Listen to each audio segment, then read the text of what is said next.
So with that, I would like to pass the time to my counterpart, Mei Wai, in Singapore. Would you like to share with us from a systemic or from a hardware perspective, which half do we keep? So over to you, Mei Wai.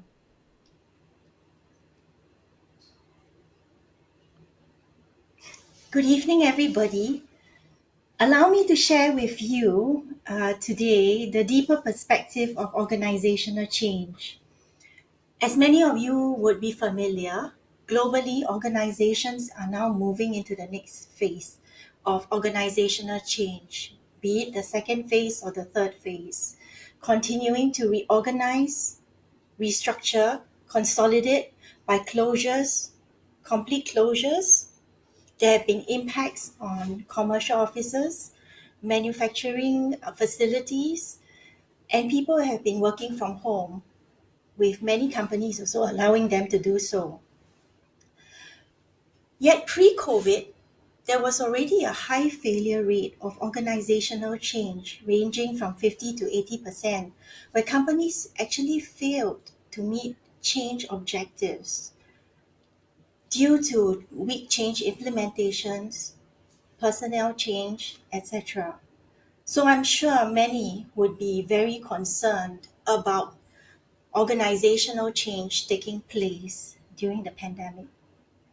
So today I'll start off with the advice on the fact that organizational change should not be rushed, even in the pandemic, as impulsiveness, speed is the enemy of deep thinking and mindfulness. And today I would like to share also particularly a very useful framework that we are using, and giving credit to Professor Eric Vanderloo, Roger Lehman, and Susan Long. The short form of this framework is known as BART, B-A-R-T. It is a very useful checklist on considerations that companies can take during organizational change to ensure all the efforts that go into designing the organizational change actually end up being implemented by the individuals and the teams. Now, if you are somebody also as an individual coming to our show who is part of a huge organizational change effort, I believe you will also find this a very useful framework. So as I mentioned, BART stands for boundary, authority, role, and task. And I'm going to take you through these 4 areas so that at the end of today's session, you will get an idea on how to make considerations in organizational change that goes in a deeper level. Firstly, B stands for boundary, which is defined by what belongs to the system or the environment. So by considering the difference of boundary change before and after the organizational change, you will find it extremely illuminating for you to take note of these points during the organizational change. Before the organizational change during the pandemic, the old way normally would have been the traditional structure of functions and silos of teams. But the new way would be a shift to the various flatter and more agile matrix structures that take place. Take, for example, a functional restructuring that has been common during the pandemic due to the shutdown of the traveling, etc., included the reviews of global and regional teams, hence impacting the boundaries existing. And let's take, for example, specific to, say, the marketing department, the traditional chief marketing officer role that sits alongside a digital leader or VP and a customer relation management team are all starting to be combined to a single leadership to drive integrated teams with speed on and offline to deliver growth. Excellent customer fulfillment, satisfaction in multi-channels to achieve a smooth omni-channel delivery. Therefore, you can see how important boundary is, as it is critical to set the boundary of roles in organizational change to address the input, throughput, and the output of products and services when you consider which half to keep in the organizational change. Secondly, as I mentioned, BART, A stands for authority, formal or informal power. That's what it means. The old way of authority was formal power, top down, bureaucratic, even taking into account cultural differences. The organizational change in the new way is expediting the emphasis on the virtual world where informal power like influencing skills, getting buy-in, and through empowering the teams are critical. Hence, we must examine and consider closely how organizational change in structure impacts the authority to deliver the change we want. Thirdly, R. R stands for role, which is defined by what is to be the primary role and experience during this organizational change. Have you been in an organization restructuring whereby the person sitting next to you and yourself have been part of a functional reorganization, and yet what you were doing day in, day out did not really change, or rather, your role did not really change? What had happened then, and is quite common, is that nobody had that conversation with you about what role change would take place to allow the change strategy to be filtered down to you so you will be very clear about your primary roles and tasks, which I will talk about. So, this is something that tends to happen when there's a huge checklist to do in change management and it falls through the cracks. So, do remember that if you are a leader of a team and you want to be a good leader during the change management, don't just leave it to your boss, but do ask for what's going to filter down in your roles so that you take them through not just a superficial job scope, but details into expectations of the change that is required as a change leader. So lastly, I will cover T, which is task. Task is the primary task and best effort of what needs to be produced in change, or what is known as change implementation in short. In organizational change, we must always ensure you and the teams are on task.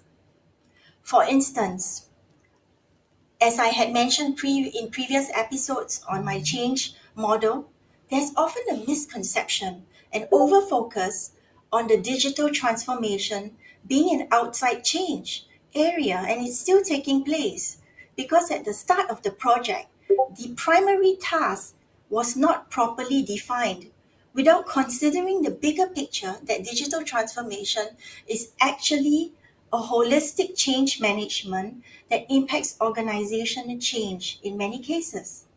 This then results in a lack of having a very good strategy upfront to deliver bespoke digital approaches for the company that addresses unique and complex issues that need to be addressed during the change. So without considering BART, this has actually led to reorganizations of projects getting stuck midway and having to fix or restart, with the industry digital transformation failure rates at 80 to 90%, which did not achieve the objective. So change after change and change fatigue will then take place. Therefore, with my explanation of why BART is so important, this framework BART helps you as a leader or an individual to be clear and to look deeper into organizational change by getting everyone on the same page, filtering down from the top to the bottom what is required, and expressing what they believe the organization shift outcome should be. Thank you. So, with that, I will hand you back to Laura, who will talk to you about organizational change software. So now what I'm going to try to do is from a human perspective or from a personal perspective, when we experience change or as leaders that we've worked with quite a lot during COVID times, either driving change, experiencing change, or contemplating change, what are the factors that leads us to think that they're the key considerations for a good or an innovative change process? So when we look at the topic today, which half do we keep? I think it is important for us to deep dive in the way that the topic or the question is being phrased. Instead of saying which half do we forgo, we say which half do we keep. So bearing in mind, this is a very different approach to looking at either restructuring or looking at change or looking at how we respond to change. Because if we say which half do we keep, this is an asset-based thinking, meaning we have in mind what our future business would look like. We have in mind what our future strategy would be. And then we look into what we have currently in our portfolio from an asset perspective. What do we need to succeed? Instead, sometimes we see that companies or organizations or leadership teams who are slightly not that apt for change discussions, they will go towards the direction of saying, which half do we forgo? It's more a deficit-based discussion. So what we'd like to address today is an asset-based discussion, meaning in order for us to achieve as a company or an organization the future strategy, what is it that we need from an asset perspective? So that's how we would like to anchor today's question. There has been quite a lot of discussion with regards to change. So one of the pulse checks that I invite you all when you're watching our show and currently contemplating questions that we're sort of inspiring or throwing at everybody is that, have you had a change discussion with your team in the past few months? If the answer is yes, or if the answer is more than once, I think you have a higher chance of succeeding in change, because change requires thought, change requires communication. And in the previous episodes, what we've shared with you is the importance of communication and change. So, but on the other hand, if you said, well, Laura, Mei Wai, we have not yet had a discussion with our team on the change that we want, or we have not sit down and put together a point of view of different stakeholders in our organization, I would highly recommend that you start planning it or doing so. So the first thing is how we define the question. Is it asset-based? Is it deficit-based? The second question that we would like to ask on this notion is that when we look at a change environment, and are, without any question, we're in a very high change environment currently. And if you look at it, very much like how we look at our investment portfolio, in a high risk, in a high return, low return, we will adjust how our portfolio is being structured in order for us to achieve a certain return of a certain time frame. So I'd like to invite us all to also experiment how we look at our human asset portfolio. Could be in a very similar framework. Previously, we would be looking very much at full-time engagement, full-time employees, and long-term contracts, for instance. But now, more and more often, we're hearing the flourishing of project-based, task-based, function-based, or for newer generations, the proliferation of what we call slashies, meaning you are an individual person, but you plug into different functions or you plug into different projects very easily and without a lot of need to integrate, because you are in that mindset of utilizing yourself as a tool, as a knowledge worker, but not from a long-term full-time employment perspective. So the second question that we invite you to think about is, when we think about which half do we keep, we not only think of the asset that you need, we also think about the type of asset, the engagement, or the having the asset mode or means does that need to change. So imagine if we have those two questions in mind, I would recommend three key considerations when we look at human as an asset or teams as an asset. So the first thing is when we look at currently in times of change or in times of anticipated change, what are the type of skills that we need? Traditionally, I think it would be safe to say that we treasure specialization, meaning someone who is very specialized in one task, who can do it really well, would be more valued than a generalist. But I think you would agree with me that during this year, a lot of times we would say that, you need to be able to come out, if you're a specialized worker, you need to be able to come out from your skill set and look at the bigger picture, because the way that specialized skill set is being framed, structured, and molded previously no longer work now. Even specialization is different. So if you are a manager or if you're a team leader, look at how you would like to balance the proportion of specialized team members and generalist team members. And oftentimes we see that specialized team workers, if you add in certain training on communication, on empathy, on design thinking, you'll be able to extract that generalist ability out of them. So that's the first thing that I would recommend.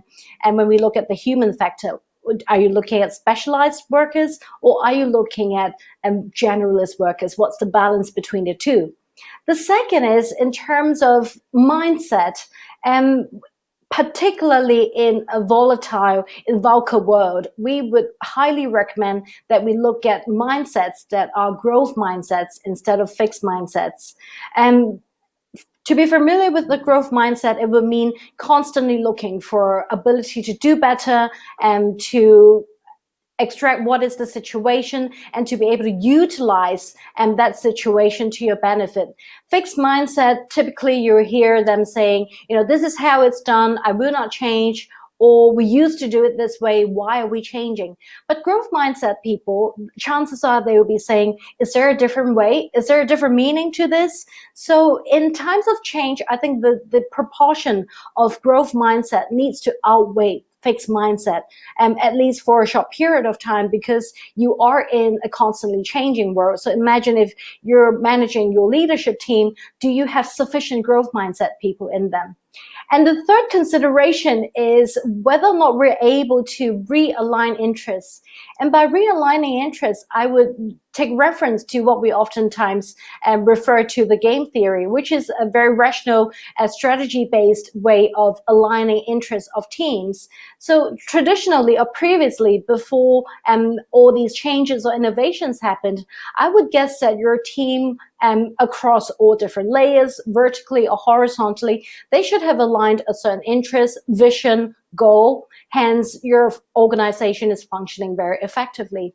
But then if you are experiencing change, or if you have had change discussions with your team, chances are that the incentive or the trigger point of doing work out of their own will has changed. Is it a company vision? Does it align with the personal value? Is the purpose of what they're doing very clear and also aligned with the individual, organization, and team value? Because if there is, then you would very much be able to capture the output of a team that is dedicated and that is very willing and aligns with your organizational value. So a quick summary of what I believe is extremely important nowadays. When you redefine your organization or when you're looking at change conversations, try to utilize an asset-based question skill, meaning look at which half you want to keep instead of looking at which half you want to forgo. And the second is when you're looking at your asset, consider the different types of engagements or the different types of asset portfolio that you're able to put together. And there are quite a lot of change in that area we observe. And on that level, try to look for specialized generalist ratio change. Try to look for whether or not there is sufficient growth mindset in your organization, and also try to look for whether or not it is an aligned interest throughout this change. Has anything moved or has any parts of the puzzle moved? Because you would definitely want an aligned team.